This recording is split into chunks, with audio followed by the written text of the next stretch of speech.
जय श्री राम। स्वागत है आपका मेरे चैनल पे।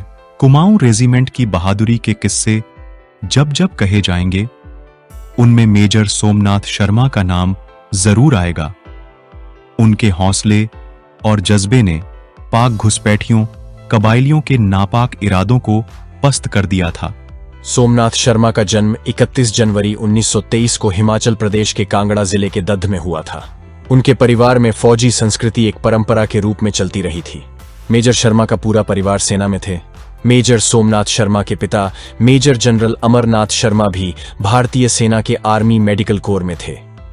बड़े भाई lieutenant general Surendra Sharma engineering corps, छोटे भाई general VN Sharma armed corps, बहन कमल शर्मा व मनोरमा शर्मा ने आर्टिलरी ऑफ सिग्नल्स में सेवाएं दे चुकी हैं। उनके मामा लेफ्टिनेंट किशन दत्त वासुदेव 4/19 हैदराबादी बटालियन में थे तथा 1942 में मलाया में जापानियों से लड़ते शहीद हुए थे। वो बचपन से ही अपने पिता और मामा से प्रभावित थे और शुरू से ही सेना में जाना उनके जीवन का लक्ष्य रहा। शेरवुड कॉलेज नैनीताल में अपनी स्कूली शिक्षा पूरी करने के बाद सोमनाथ ने देहरादून के Prince of Wales Royal Military College में दाखिला लिया। 22 फरवरी 1942 को सोमनाथ ने चौथी कुमायूं रेजिमेंट में बतौर कमीशन्ड ऑफिसर प्रवेश लिया। उनका फौजी कार्यकाल शुरू ही दूसरे विश्व युद्ध के दौरान हुआ और वह मलाया के पास के रण में भेज दिए गए। पहले ही दौर में इन्होंने अपने पराक्रम के तेवर दिखाए और वह एक विशिष्ट सैनिक के रूप में पहचाने जाने लगे। 15 अगस्त 1947 को देश आजाद हुआ। इसके साथ ही देश का बंटवारा हो गया। दूसरा देश बना था पाकिस्तान। बंटवारे के 2 महीने बाद पाकिस्तान ने कश्मीर पर हमला कर दिया था। 22 अक्टूबर 1947 को जब पाकिस्तान ने जम्मू कश्मीर पर आक्रमण किया तब हॉकी खेलते हुए बायां हाथ टूट जाने की वजह से सोमनाथ इलाज के लिए अस्पताल में भर्ती थे। उन्हें जब पता चला कि 4 कुमाऊं युद्ध के लिए कश्मीर जा रही है तो उन्होंने उसका हिस्सा बनने की जिद शुरू कर दी। सीनियर अधिकारियों ने हैरानी जताते हुए कहा कि सोमनाथ, तुम्हारे हाथ में प्लास्टर चढ़ा हुआ है, ऐसे में तुम्हारा जंग में जाना ठीक नहीं है। सीनियर अधिकारी अपनी जगह सही थे, पर सोमनाथ कहां मानने वाले थे। अंततः उन्हें सोमनाथ को अनुमति देनी ही पड़ी। अनुमति मिलते ही वे एयरपोर्ट पहुंचे और अपनी डेल्टा कंपनी में शामिल हो गए। सोमनाथ शर्मा इसी कुमाऊं रेजिमेंट की 4थी बटालियन की डेल्टा कंपनी के कंपनी कमांडर थे।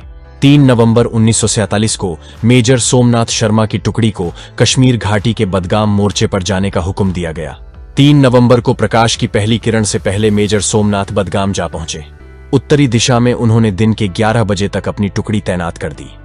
तभी दुश्मन की करीब 500 लोगों की सेना ने उनकी टुकड़ी को तीनों तरफ से घेर कर हमला किया और भारी गोलाबारी से सोमनाथ के सैनिक हताहत होने लगे। अपनी दक्षता का परिचय देते हुए सोमनाथ ने अपने सैनिकों के साथ गोलियां बरसाते हुए दुश्मन को बढ़ने से रोके रखा। सोमनाथ के बहुत से सैनिक वीरगति को प्राप्त हो चुके थे और सैनिकों की कमी महसूस की जा रही थी। सोमनाथ का बायां हाथ पर प्लास्टर बंधा था। इसके बावजूद सोमनाथ ने हिम्मत नहीं हारी और दुश्मनों को मुंह तोड़ जवाब देते रहे। तभी एक मोर्टार का निशाना ठीक वहीं पर लगा जहां सोमनाथ मौजूद थे और इस विस्फोट में भारत का यह वीर जवान शहीद हो गया। इस मुकाबले में सोमनाथ अपने कई साथियों के साथ शहीद जरूर हो गए, लेकिन उन्होंने दुश्मन को आगे नहीं बढ़ने दिया। आखिरकार भारतीय सेना नवंबर का महीना आते आते दुश्मनों को घाटी से खदेड़ने में कामयाब रही। इनके शौर्य, साहस और पराक्रम को देखते हुए 26 जनवरी 1950 को गणतंत्र दिवस के मौके पर मेजर सोमनाथ शर्मा के पिता मेजर जनरल अमरनाथ शर्मा ने तत्कालीन राष्ट्रपति डॉक्टर राजेंद्र प्रसाद के हाथों बेटे के लिए देश का पहला परमवीर चक्र मरणोपरांत मेजर शर्मा को देकर सम्मानित किया था। यह भी संयोग ही था कि मेजर सोमनाथ शर्मा की रिश्तेदार सावित्री बाई खानोलकर ही परमवीर चक्र की डिजाइनर थीं। अगर आपको ये वीडियो अच्छा लगा, लाइक कीजिए, शेयर कीजिए और मेरे चैनल को सब्सक्राइब कीजिए।